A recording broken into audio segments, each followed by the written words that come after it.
ಮೊಟ್ಟಮೊದಲನೇದಾಗಿ ಎಲ್ಲರಿಗೂ ಈ ಮಾಧ್ಯಮಗೋಷ್ಠಿಗೆ ಸ್ವಾಗತವನ್ನು ಹೇಳಲಿಕ್ಕೆ ಬಯಸುತ್ತೇನೆ.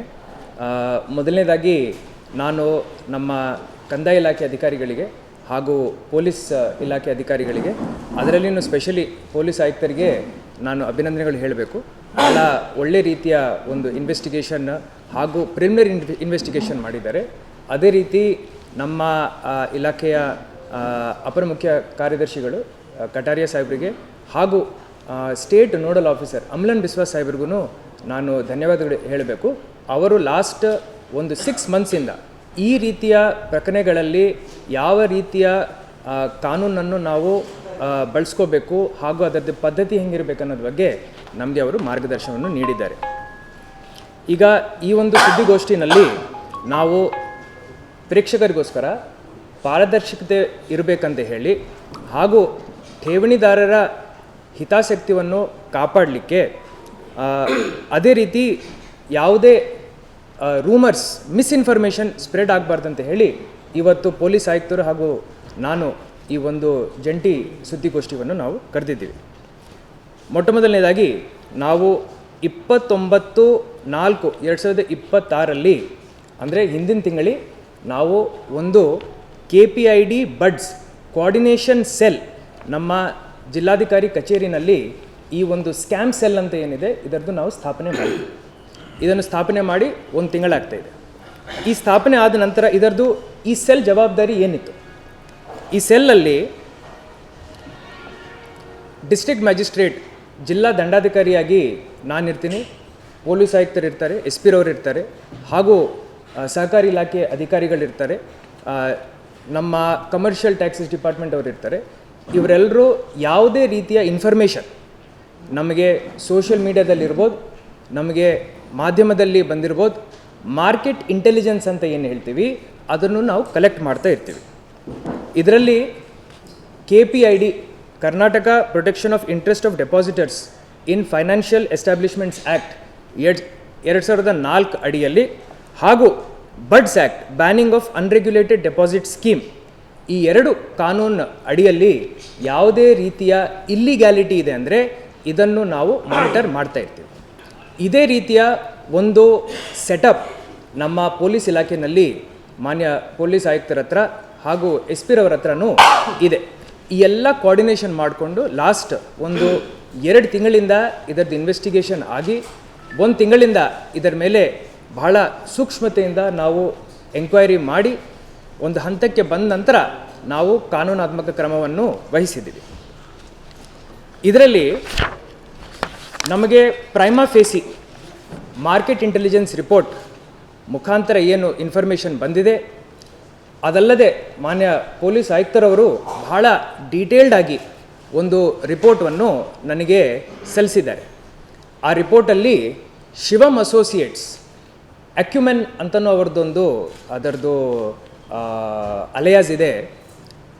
ಈ ಸಂಸ್ಥೆ ಮುಖಾಂತರ ಅನ್ರೆಗ್ಯುಲೇಟೆಡ್ ಯಾವುದೇ ಸೆಬಿ ಡೈರೆಕ್ಟಿವ್ಸ್, RBI ಡೈರೆಕ್ಟಿವ್ಸ್ ಹಾಗೂ ಯಾವುದೇ ಕೋಆಪರೇಟಿವ್ ಡಿಪಾರ್ಟ್ಮೆಂಟ್ ಡೈರೆಕ್ಟಿವ್ಸ್ ಫಾಲೋ ಮಾಡದೆ ಅವರು ಅನಾಥರೈಸ್ಡ್ ಠೇವಣಿಗಳನ್ನು ಕಲೆಕ್ಟ್ ಮಾಡಿ ಎಕ್ಸಾರ್ಬಿಟೆಂಟ್ ರೇಟ್ ಆಫ್ ಇಂಟ್ರೆಸ್ಟ್ ನಾನು ಕೊಡ್ತೀನಂತ ಅಡ್ವರ್ಟೈಸ್ಮೆಂಟ್ಸ್ನು ಪ್ರಕಟಣೆ ಮಾಡಿ ಸರಿಸುಮಾರು ಪ್ರೈಮಾ ಫೇಸಿ ನಮಗೆ 35,000 ಜನರನ್ನು ಈ ಒಂದು ಸ್ಕೀಮಲ್ಲಿ ಅವರು ಅಳವಡಿಸ್ಕೊಂಡಿದ್ದಾರೆ ಅಂತ ಹೇಳಿ ಪ್ರೈಮಾ ಫೇಸಿ ಗೊತ್ತಾಗಿದೆ.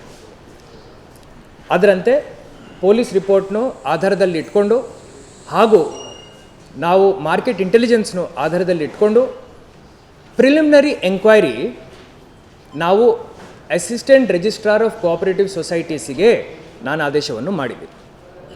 ಇವರ ಜವಾಬ್ದಾರಿ ಏನಿತ್ತಂದರೆ assistant registrar of cooperative societies ಅವರು ಒಂದು ಜನರಲ್ ಎಂಕ್ವೈರಿ ಮಾಡಬೇಕು. ಈ ಒಂದು ಎಂಟಿಟಿ, ಸಂಸ್ಥೆ ಏನಿದೆ ಇದರದ್ದು ಲೀಗ್ಯಾಲಿಟಿನೂ ಅವರು ಚೆಕ್ ಮಾಡಬೇಕು. ಲೀಗ್ಯಾಲಿಟಿನೇ ಅಲ್ಲದೆ ಯಾವ ರೀತಿಯ ಫೈನಾನ್ಷಿಯಲ್ ಆಪರೇಷನ್ ಇವರು ನಡೆಸ್ತಾ ಇದ್ದಾರೆ ಅದರ ಬಗ್ಗೆ ಅವರು ಪತ್ತೆ ಹಚ್ಚಬೇಕು. ರೆಗ್ಯುಲೇಷನ್ಸ್ ಅವರು ಫಾಲೋ ಮಾಡ್ತಾ ಇದ್ದಾರಾ ಇಲ್ಲ ಅನ್ನೋದ್ರ ಬಗ್ಗೆ ಅವರು ಎಂಕ್ವೈರಿಯನ್ನು ನಡೆಸಬೇಕು. ಠೇವಣಿಯನ್ನು ಹೆಂಗೆ ಮೊಬಿಲೈಸ್ ಮಾಡ್ತಾ ಇದ್ದಾರೆ ಅದರದ್ದು ಮೆಥಡಾಲಜಿಯನ್ನು ಅವರು ಪತ್ತೆ ಮಾಡಬೇಕು. ಹಾಗೂ ಕೋಆಪರೇಟಿವ್ ಡಿಪಾರ್ಟ್ಮೆಂಟ್ ಹಾಗೂ ಫೈನಾನ್ಷಿಯಲ್ ರೆಗ್ಯುಲೇಷನ್ ಲಾಸ್ನು ಏನಾದರೂ ಉಲ್ಲಂಘನೆ ಮಾಡ್ತಾ ಇದ್ದಾರಾ ಇದರ ಬಗ್ಗೆ ಅವರು ತನಿಖೆ ಮಾಡಬೇಕು. Assistant registrar of cooperative societies ARCS ಅವರು ನಮ್ಮ ಆದೇಶದಂತೆ ಅವರು 4 ಸ್ಥಳಗಳಲ್ಲಿ ಪರಿಶೀಲನೆ ಮಾಡಿ ಅದಾದ ನಂತರ ಒಂದು ಸುದೀರ್ಘವಾದಂಥ ವರದಿಯನ್ನು ಅವರು ನಮಗೆ ನೀಡ್ತಾರೆ. ಈ 4 ಸ್ಥಳಗಳಿಗೆ ಭೇಟಿ ಮಾಡಿದ ನಂತರ there is a prima facie evidence that irregularities taking place ಅಂತ ಹೇಳಿ ಅವರಿಗೆ ಕಾನೂನಲ್ಲಿ ಕಾಗ್ನಿಸೆನ್ಸ್ ಬರುತ್ತೆ. ಕಾಗ್ನಿಸೆನ್ಸ್ ಬಂದ ತಕ್ಷಣ ಅವರು ಪೊಲೀಸ್ ಆಯುಕ್ತರ ಹತ್ರ ಹೋಗಿ ಮಾಲಮಾರುತಿ ಸ್ಟೇಷನಲ್ಲಿ ಒಂದು FIR ನೀಡ್ತಾರೆ. FIR ಅಲ್ಲಿ ಯಾವ ಕಾನೂನುಗಳನ್ನು ಅವರು ಅಲ್ಲಿ ಬಳಸ್ತಾರಂದರೆ KPID ಆ್ಯಕ್ಟಲ್ಲಿ ಸೆಕ್ಷನ್ 9 ಹಾಗೂ ಬಡ್ಸ್ ಆ್ಯಕ್ಟಲ್ಲಿ section 21 sub clause 1 and sub clause 2. FIR ಆದ ನಂತರ ನಿನ್ನೆ ಏನು ಪೊಲೀಸ್ ಆ್ಯಕ್ಷನ್ ಆಗಿದೆ ಅದರ ಬಗ್ಗೆ ಸ್ಪಷ್ಟವಾಗಿ ನಮ್ಮ ಪೊಲೀಸ್ ಆಯುಕ್ತರು ತಮಗೆ ತಿಳಿಸ್ತಾರೆ. 2ನೇ ಭಾಗ ಇನ್ವೆಸ್ಟಿಗೇಷನ್ ನಾವು ಏನು ಮಾಡಿದ್ದೀವಿ ಅಂದರೆ detailed enquiry to be conducted under KPID act section 3(1) and 3(2) ಅಂತ ಹೇಳಿ ಜಿಲ್ಲಾಧಿಕಾರಿಯಾಗಿ ನಾನು ಆದೇಶವನ್ನು ಹೊರಡಿಸ್ತೇನೆ. ಈ ಆದೇಶದಲ್ಲಿ ನಾನು ಉಪವಿಭಾಗಾಧಿಕಾರಿ ಅಸಿಸ್ಟೆಂಟ್ ಕಮಿಷನರ್ ಬೆಳಗಾವಿರವರಿಗೆ ಆದೇಶವನ್ನು ಮಾಡ್ತೀನಿ. ಇವರು ನಮ್ಮ ಸೆಲ್ಲಲ್ಲಿರುವಂಥ ಮಾರ್ಕೆಟ್ ಇಂಟೆಲಿಜೆನ್ಸ್ ರಿಪೋರ್ಟ್ ಹಾಗೆ ಪೊಲೀಸ್ ಆಯುಕ್ತರು ನನಗೆ ನೀಡಿರುವಂಥ ಪೊಲೀಸ್ ರಿಪೋರ್ಟ್ ಹಾಗೂ ಇತರ ಸೋಷಿಯಲ್ ಮೀಡಿಯಾ ಹಾಗೂ ಮಾಧ್ಯಮದ ಏನು ರಿಪೋರ್ಟ್ಸ್ ಬಂದಿದ್ದಾವೆ ಹಾಗೂ ಇವರು ಅಡ್ವರ್ಟೈಸ್ಮೆಂಟ್ಸನ್ನು ನೀಡ್ತಾರೆ. Suspicious advertisements. ನಾನು 36% ನಿಮಗೆ ಇಂಟ್ರೆಸ್ಟ್ ರೇಟ್ ಕೊಡ್ತೀನಿ ಹಾಗೂ ನೀವು ನನಗೆ ಮಿನಿಮಮ್ 1 lakh ರೂಪಾಯಿ ಡೆಪಾಸಿಟ್ ಕೊಡಬೇಕಂತ ಹೇಳಿ ಅಡ್ವರ್ಟೈಸ್ಮೆಂಟ್ಸ್ ಕೊಡ್ತಾರೆ. ಆ ಅಡ್ವರ್ಟೈಸ್ಮೆಂಟ್ ಕಾಪೀಸ್ ನಮ್ಮ ಕಡೆ ಇಲ್ಲಿ ಇದ್ದಾವೆ. ಪೊಲೀಸ್ ರಿಪೋರ್ಟಲ್ಲಿನೂ ಈ ಅಡ್ವರ್ಟೈಸ್ಮೆಂಟ್ಸ್ ಬಗ್ಗೆ ಮಾನ್ಯ ಪೊಲೀಸ್ ಆಯುಕ್ತರು ಬಹಳ ಸ್ಪಷ್ಟವಾಗಿ ನಮಗೆ ತಿಳಿಸ್ತಾರೆ. So detailed enquiry to be conducted by assistant commissioner. ಇದರಲ್ಲಿ market intelligence reports, police inputs, suspicious advertisements, ಇದರಂತೆ ನಮ್ಮ ಉಪವಿಭಾಗಾಧಿಕಾರಿ ಜೊತೆಯಲ್ಲಿ ACP ರವರು, ಇನ್ಸ್ಪೆಕ್ಟರ್ ಅವರು, ಅದೇ ರೀತಿ ನಮ್ಮ district registrar for cooperative societies ಅವರೊಂದು ತಂಡ ಮಾಡಿಕೊಳ್ತಾರೆ. ಇವರು ಹೋಗಿ ಸ್ಥಳ ಪರಿಶೀಲನೆ ಮಾಡ್ತಾರೆ. ಈ ಕಾನೂನು ಅಡಿಯಲ್ಲಿ ಇವರು ಪರಿಶೀಲನೆ ಮಾಡಬೇಕು.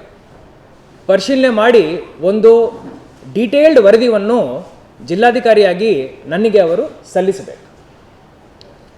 ಸರ್ಚ್ ಮಾಡುವಾಗ ಸುಮಾರು ಡಾಕ್ಯುಮೆಂಟ್ಸ್ ಅವ್ರಿಗೆ ಸಿಕ್ಕಿದ್ದಾವೆ.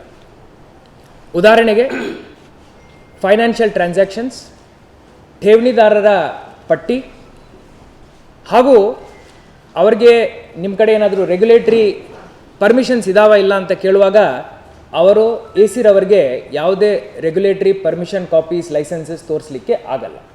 ಇದನ್ನು ಉಪವಿಭಾಗಾಧಿಕಾರಿಗಳು ಒಂದು ಮಹಜರ್ ಡ್ರಾ ಮಾಡ್ತಾರೆ. ಒಂದು ಡೀಟೇಲ್ಡ್ 150 ಪೇಜ್ ರಿಪೋರ್ಟನ್ನು ಬರೆದುಬಿಟ್ಟು ನನಗೆ ಸಲ್ಲಿಸ್ತಾರೆ.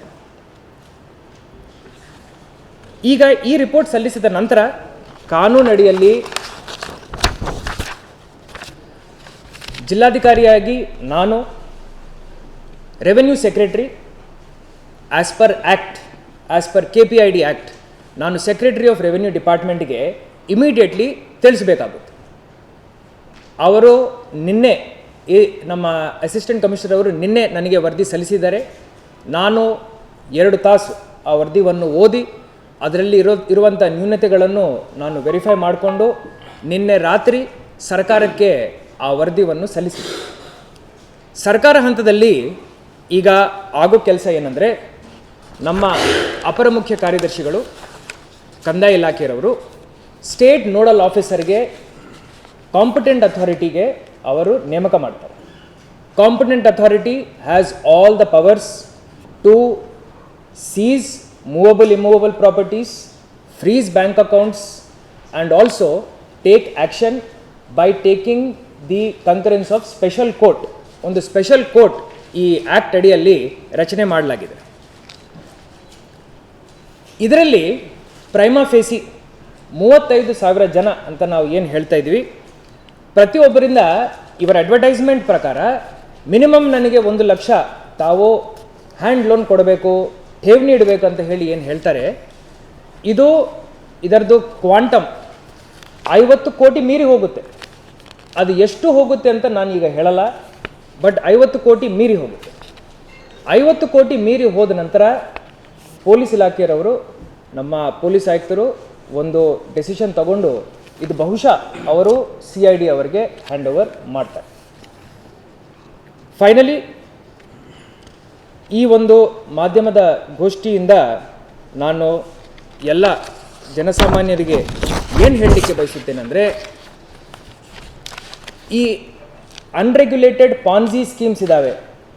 ನಾವು ಮಾಧ್ಯಮದಲ್ಲಿ ನಾನಿರಲಿ, ನನ್ನ CP ರವರಿರಲಿ, SP ರವರಿರಲಿ, ನಾವು ಸರಿಸುಮಾರು 1000 ಸತಿ ಹೇಳಿದ್ವಿ, ಈ ಜಾಸ್ತಿ ಇಂಟ್ರೆಸ್ಟಿಗೆ ತಾವು ಟೆಂಪ್ಟ್ ಆಗಿಬಿಟ್ಟು ನಮಗೆ ನೀವು 1000 ರೂಪಾಯಿ ಕೊಟ್ಟಿದ್ದೀರ ಅಂದರೆ 2000 ಸಿಗುತ್ತೆ, 3000 ಸಿಗುತ್ತೆ ಅಂತ ಯಾರು ಹೇಳ್ತಾರೆ, ಇವೆಲ್ಲ ಫ್ರಾಡ್. RBI ಗೈಡ್ಲೈನ್ಸ್ ಪ್ರಕಾರ RBI ವೆಬ್ಸೈಟ್ನಲ್ಲಿ ಎಲ್ಲ ಫೈನಾನ್ಷಿಯಲ್ ರೆಗ್ಯುಲೇಟರಿ ಬಾಡೀಸ್ ಹಾಗೂ ನಾನ್ ಬ್ಯಾಂಕಿಂಗ್ ಫೈನಾನ್ಷಿಯಲ್ ಕಂಪ್ನಿಗಳ ಹೆಸರು ಪಟ್ಟಿಯನ್ನು ಅವರು ಬಹಿರಂಗ ಮಾಡಿದ್ದಾರೆ. ಅಲ್ಲಿ ಹೋಗಿ ಆ ಪಟ್ಟಿನಲ್ಲಿ ಅವರು ಇದ್ದಾರಾ ಇಲ್ಲನ ಅಂತ ಚೆಕ್ ಮಾಡಿಕೊಂಡು ಆವಾಗ ಇನ್ವೆಸ್ಟ್ ಮಾಡಬೇಕು. ಇನ್ವೆಸ್ಟ್ ಮಾಡೋದು ತಪ್ಪಲ್ಲ, ಬಟ್ ಈ ರೀತಿಯ ಯಾವುದೇ ರೆಗ್ಯುಲೇಟರಿ ಫ್ರೇಮ್ವರ್ಕಲ್ಲಿ ಬರಲಾರ್ದ ಸಂಸ್ಥೆಗಳಲ್ಲಿ ಅವರು ಇನ್ವೆಸ್ಟ್ ಮಾಡೋದು ಬಹಳ ತಪ್ಪು, ಅದು ಇಲ್ಲಿಗಲ್ ಆಗುತ್ತೆ. ಫೈನಲಿ ಈಗ ನಾವು KPID ಸೆಲ್, ಬಡ್ ಸೆಲ್ ಅಂತ ಏನು ಮಾಡಿದ್ದೀವಿ, ಇದನ್ನು ನಾವು ಬಹಳ ಸ್ಟ್ರೆಂಥನ್ ಮಾಡಿದ್ದೀವಿ. ಹಿಂದಿನ 2 ತಿಂಗಳಲ್ಲಿ ನಮ್ಮ ಬೆಳಗಾವಿನಲ್ಲೇ 1 ವರ್ಷದಿಂದ ಸುಮಾರು ಈ ಥರ ಕೇಸಸ್ ಪತ್ತೆ ಆಗ್ತಾ ಇದ್ದಾವೆ. ನಮ್ಮ ಮಾಧ್ಯಮ ಸಮಿತ್ರರು ತಾವು ಹೇಳಿದಿರಿ, ನನಗೂ ನನ್ನ CP ರವ್ರಿಗೂ ತಾವು ಹೇಳಿದಿರಿ ದ್ಯಾಟ್ ಇದನ್ನು ಹೆಂಗೆ ರೆಗ್ಯುಲೇಟ್ ಮಾಡ್ತೀರಂತ. ಇವತ್ತು ಈ ಕಾನೂನನ್ನು ನಾವು ಉಪಯೋಗ ಮಾಡಿದ್ದೀವಿ. ಕಾನೂನಲ್ಲಿ ನನಗೆ ಹಾಗೂ ನನ್ನ ಅಧಿಕಾರಿಗಳಿಗೆ ಬಹಳಷ್ಟು ಅಧಿಕಾರವನ್ನು ಸರ್ಕಾರ ನೀಡಿದೆ. ಅದರಂತೆ ನಾವು ಈ ಕ್ರಮವನ್ನು ವಹಿಸಿದ್ದೀವಿ. ಈಗ ಮುಂದಿನ ಪೊಲೀಸ್ ಆ್ಯಕ್ಷನ್ ಏನಾಗುತ್ತೆ, ಅವರು ಯಾವ ರೀತಿ ಸೀಜರ್ ಮಾಡ್ತಾರೆ ಆ್ಯಂಡ್ ಆ ಸೀಜರ್ ಆದ ನಂತರ ಅವರ ಪ್ರಕ್ರಿಯೆ ಏನಿರುತ್ತೆ ಅದರ ಬಗ್ಗೆ ಪೊಲೀಸ್ ಆಯುಕ್ತರು ಮಾತಾಡ್ತಾರೆ. ಏನಾದರೂ